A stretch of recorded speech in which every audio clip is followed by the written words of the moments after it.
All right, what is going on, ladies and gentlemen? How is it going? I'm istherenoonelse. The footage in the background, I'm just working on a magic templar, so I got a few fun fights from yesterday. I figured I'd play it in the background so you guys can kind of see what I've been working on. This video, I kind of wanted to adjust a little bit and talk about some stuff that ZeniMax has done in Markarth that I feel like was pretty good. I don't feel like... I think... I don't want to get too philosophical about this, but I feel like in general, this is just... people focus too much on the negative, myself included, without talking about the positives and talk about the good things that happen in a game, in life, or whatever. You know, the grass is always greener on the other side, I suppose. And so I focus a lot about what can be adjusted and stuff, and I don't give credit. I don't always give credit where it's due, and I figured I should do that in this video because there is some really good stuff that's happened in Markarth that has made the game a lot better. And I want to talk about that. I want to acknowledge that and explain from my point of view why I think it's so good. And that's what this video is. And obviously, probably missed some stuff, but yeah, we're going to do a top 5 video of best things in Markarth that I have enjoyed that I'm glad now exist in the game. So, number 1. The transmute buff. Before, you used to only be able to hold 200. Now you can hold upwards of 1,000. You guys know this. I do builds on all my characters. I transmute a lot of different gear to try different things out because, you know, certain traits and stuff are good on one class, but they're not as good on another. And so I'm constantly going through transmutes every single month. I'm trying to get 8 to 10 characters, maybe more if I can, fully get the monthly rewards where I get my 50 transmutes, and it's nice to have, but because it was capped at 200, I would often sit with 15 to 20, 30 sometimes transmute stones in my inventory, and you know, before another item on this list was introduced, it was really rough to have that lack of inventory space. And so I always found myself sacrificing certain things that I want to sacrifice. I am a pack rat by nature, especially in this game because, like I said, I play all the classes. Sets get adjusted a lot, and it's nice to hold on to stuff because I don't like farming. I don't like farming at all. And so being able to hold on to everything is nice. The transmutes have helped a lot. They free up bars, they free up space. I can use them. You know, I have upwards of 1,000 now, and so it just has cleaned up inventory space quite a lot, and it helps quite a bit for somebody like myself that plays a little bit of everything, likes to try different sets and different builds, and it just, you know, makes it a lot easier. So that's number 5 for me. Number 4, I have harped a lot about how I don't like how powerful proc sets are. You guys have heard this quite a bit. I do think they need to get adjusted, but what I will say is this patch has more build diversity than when the Fury New Moon days existed. Like, I have a Discord where we talk about builds, people ask questions and stuff, and when Fury and New Moon were best in slot, everybody was running Fury and New Moon on every single class in the game, except for maybe Stamina Nightblade, but you could if you ran a certain playstyle. Fury and New Moon was by far the best. It was by far and away the best setup you could run, and running anything else was just suboptimal. You had better healing, you had better damage, healing led to good survivability. Fury was in heavy, so you had tankiness. It was just one of the best sets the layouts you could run. And so, although that patch was more fun, in my opinion, the build diversity wasn't as enjoyable. Like, I think I could speak for a lot of people on this. You know, a lot of people like to run the best builds. They like to run what's best in slot. But sometimes it gets boring. Running the same playstyle over and over again just because it's the only way you can run and anything else is inefficient is boring. I get bored really easily. I play a class for a week or two. If I play a class for 3 weeks, I'm in love with the class at that point because I get bored that quickly playing a class. So for me, I need to spice things up. I need to change classes, and I need to constantly do these things. And it's nice having build diversity. Now, although proc sets are more powerful, they did a really good job of balancing proc sets with each other. And so you'll see people out there. I know this is... Well, the proc sets are more or less balanced to where if people are talking about, oh, I like running Savaras for this reason, or I like running Crimson for this reason, I don't like Crimson for this reason. There's a bunch of different proc sets that exist that are all functional and good in different ways. And so there's multiple different ones. You have Unfathomable Darkness, you have more Colden, you have Crimson, you have Savaras, you have Icy Conjurer, just to name a few. There are a lot of really good sets out there, all more or less balanced with each other, that work on different classes, and it kind of enables you to run different builds. Like if you go and watch Fangrush on his Twitch stream, he's running a bow and dual wield Stampsork, which, you know, used to exist a year or two ago and it kind of disappeared. Proc sets allow that kind of diversity. And so as much as I think that they need to be adjusted just a little bit so that stat-based sets can compete, whether you bring stat sets up, whether you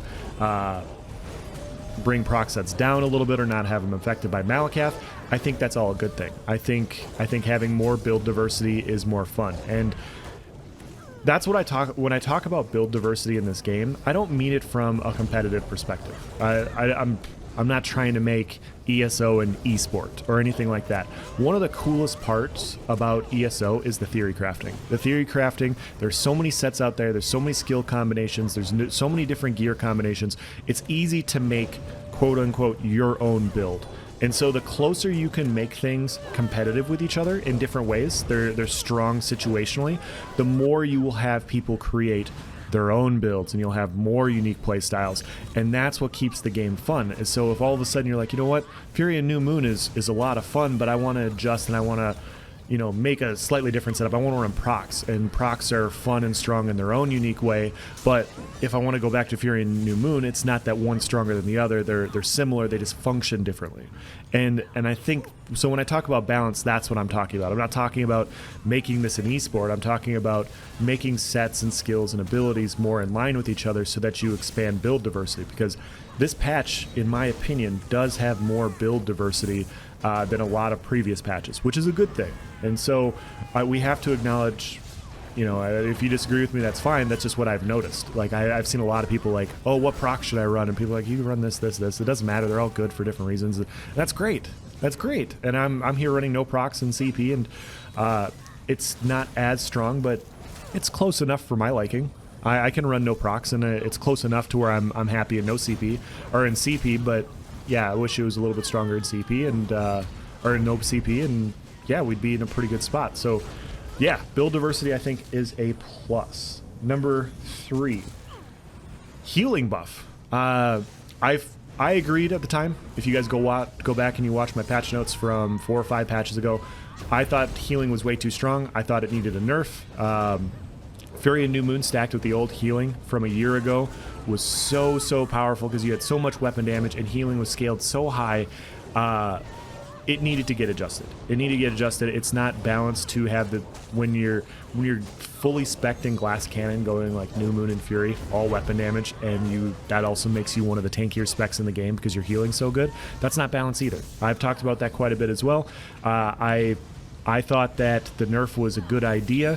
I wasn't sure how strong it was going to be, and it turned out it was a little bit too much. The old nerf from a couple patches ago was a little bit too much. It was actually a lot harder to survive. People adjusted, of course, but them bringing it back up by the 10% that they did, I thought was a really good change. And having it go through Battle Spirit was even better.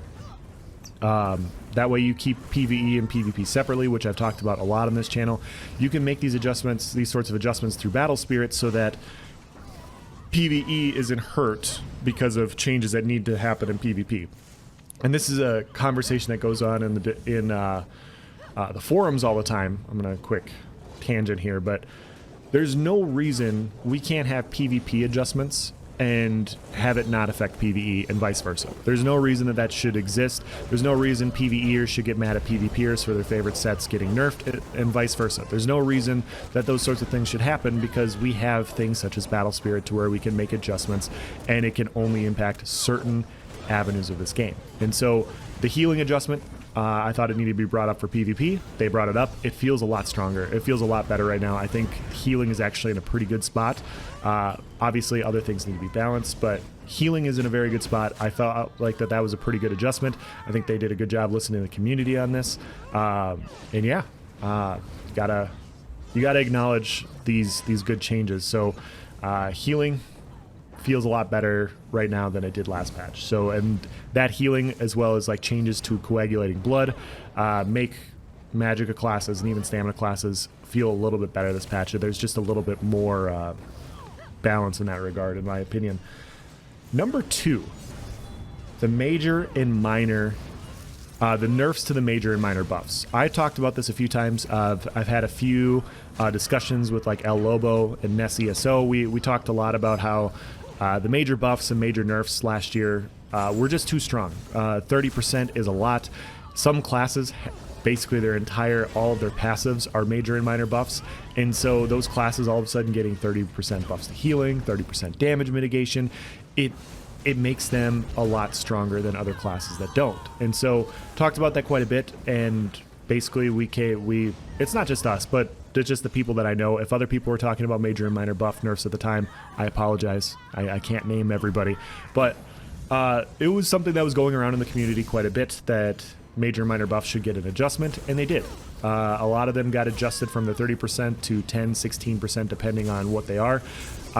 We can argue that a few of them probably should be buffed a little bit. I wouldn't be against major and minor defile getting buffed just a little bit, because they're kind of they're honestly a little ineffective right now, in my opinion. So I wouldn't be against those coming up just a little bit, but overall, in the grand scheme of things, the major and minor buff adjustment was a good change. I thought it was really good. It also enabled an adjustment to a set like Daedric Trickery, which went from a very bad set to a very functionally good set. And like I talked about before, build diversity is good, including more fun, unique sets. And Trickery is not a weapon damage set, it's not a spell damage set, it's a utility set. And that's the cool part about what happened with the major and minor buff changes, is it brings out a set like this that allows you to, play a little bit differently than what you've been able to in the past. And so once again, I think those changes are really good. I do think we're gonna go a little bit further into this. I do think that defile changes need to be adjusted just a little bit. I think they could be brought up. I think major evasion is probably still a little too strong. It could probably be brought down. I'm cherry picking here, but if we're going to talk about major and minor buffs, I've heard the argument that some of the minor buffs only being 5% is kind of bad, and they could be brought up a little bit. I could take it or leave it, to be honest. Undo was so nice on the back bar, and it only being 5% now, it doesn't make it bad. It's essentially the old potentates on the back bar, so I still don't think it's bad. I've heard the argument. I can see it. I don't know if I agree or disagree on it, I guess. So, yeah, those are my thoughts on it. You guys can obviously tell me yours. And then finally, the number 1 change is the sticker book. I did a video on the PTS talking about how we needed more bank space, and I didn't really read the sticker book, which is my bad. I make mistakes like everybody else. The sticker book was a fantastic change. If you guys don't know what the sticker book is, if you're a relatively new player, if you collect gear and it's bound to your character, it gets bound to the sticker book. So what happens is you can delete the piece, and you can recraft it later with transmute stones. And so I have, a Malakath ring or a Wild Hunt ring. If I want to make another one without adjusting the one that I have, I can transmute one, or I can recreate one, because I have it in my inventory, for 25 transmutes in a different trait. And so it expands the transmute utility, which is fantastic. It also allows me to not have to go and farm all the leads for a Wild Hunt ring or a Malakath ring or whatever. And so that change is fantastic. Also, like I talked about before, I am a pack rat when it comes to gear, because stuff comes in and out of favor a lot. Sometimes gear gets really popular, sometimes gear fades really quickly, and I don't want to delete it. I still have a gold set of Black Rose from like 3 years ago. I am running a BSW lightning staff right now in this build because I picked up a lightning staff 3 years ago, and I didn't want to delete it because it was such a rare drop. And I was like, I'm not going to use it now, but at some time in the future, I probably will use it. And guess what? I'm using it right now. And this is when my skills stop working, because we have just a lot of people here and outside. But anyways, I thought the sticker book change was great. It allows me to delete gear to open inventory space, and if I want the gear again, I can just go back and retransmute it to if it becomes popular again. It's locked on my character. I don't lose it. I don't have to refarm it if I delete it. Great change as far as the overall quality of life, as it were, for ESO. So yeah, those are my top 5 changes that I think worked out really well for ESO. If I missed something, please let me know in the comment section. Obviously, you know, this is just my top 5. I very well could have missed something. Those are the things that immediately came to my head, and I couldn't think of anything else. But yeah, those are some good changes. I figured we'd talk about some good stuff before we get to the patch notes. Patch notes are probably coming out in a couple of weeks. After the reveal would be my guess. That's what happened last year.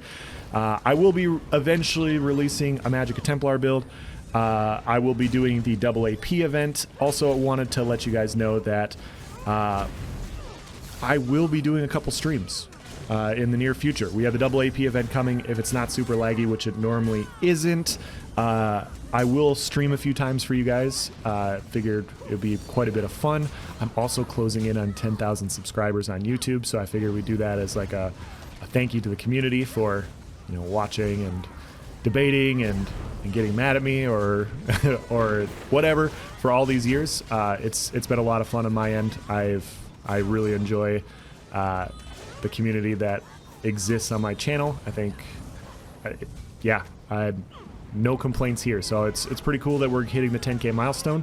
It's pretty cool that we're gonna have double AP. It's pretty cool that we're gonna have new patch notes, and then we'll dive into all that. So I will leave this here. If you guys have any questions or comments, please provide in the section below. I will do my best to answer them. Yeah, thank you for watching, guys. Have a nice day.